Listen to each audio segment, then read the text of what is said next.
જય શ્રી કૃષ્ણ, જય મહાદેવ। માર્કંડેય પુરાણની કથા અનુસાર એક વખત ભગવાન નારાયણ છે એ ક્ષીર સમુદ્રની અંદર હજારો ફેણવાળા શેષ નારાયણની સૈયા ઉપર પોતે યોગ નિંદ્રામાં હતા। એવા સમયે ભગવાનના કાનના મેલમાંથી મધુ અને કૈટભ નામના બે મહાદૈત્યો ઉત્પન્ન થાય છે। આ બે મહાદૈત્યો એવા શક્તિશાળી કે ભગવાનને હણવા માટે પણ પોતે તૈયાર થઈ ગયા છે।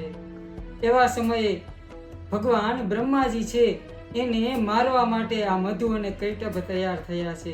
ત્યારે બ્રહ્માજી છે એ મહામાયા જોગમાયાની આરડા કરવા લાગે, સ્તુતિ વંદના કરવા લાગે કે હે માં જોગમાયા, ભગવાન નારાયણ છે આજે નિંદ્રાધીન બન્યા છે, તો માં આપ એવી કૃપા કરો કે આ બંને દૈત્યોને હણવા માટે ભગવાન નારાયણ છે એ પોતાની યોગ નિંદ્રામાંથી જાગૃત થાય અને માં આપ એના માનસની અંદર એવા વિચાર સ્વરૂપે પ્રગટો કે આ બંને દૈત્યોને એ હણવા માટે નારાયણ તૈયાર થાય।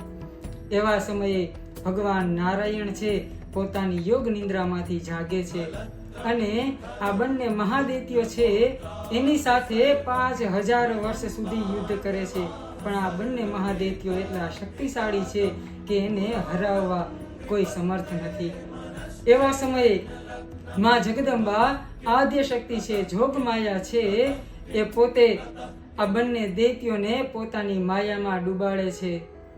એવા સમયે આ બંને દૈત્યો છે નારાયણને કહેવા લાગે કે હે નારાયણ, તમે અમારી સાથે યુદ્ધ કર્યું અને તમારું આ પરાક્રમ છે એ જોઈ અમે અત્યંત આનંદિત થયા છીએ, તો તમારે જે વરદાન જોતું હોય એ વરદાન અમારી પાસે માગો।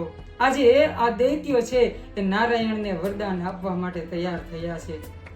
ત્યારે ભગવાન નારાયણ છે એ કહે છે કે જો આપ બંને મારાથી પ્રસન્ન થયા હોય તો મને વરદાન એટલું જ આપો કે તમારા બંનેનું મૃત્યુ છે એ મારા હાથે થાય। ત્યારે આ બંને દૈત્યો છે મધુ અને કૈટભ નારાયણને એવું કહેવા લાગે કે હે નારાયણ, અમારું વધ તમે જ કરજો, પરંતુ એવી જગ્યાએ કે જ્યાં આ પૃથ્વી છે એ જળમાં ડૂબેલી ન હોય।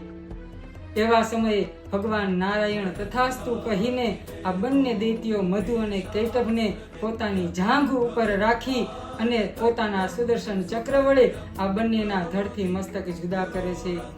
જો આવા સમયે પણ ભગવાન નારાયણને, ભગવાન બ્રહ્માજીને જોગમાયાની જરૂર પડી હોય તો આપણે તો એક સામાન્ય પામર મૂઢ મનુષ્ય છીએ, તો આપણે પણ આ જોગમાયા આદ્ય શક્તિની આરડા અને સ્તુતિ વંદના કરીએ। અસ્તુ, જય શ્રી કૃષ્ણ, જય મહાદેવ।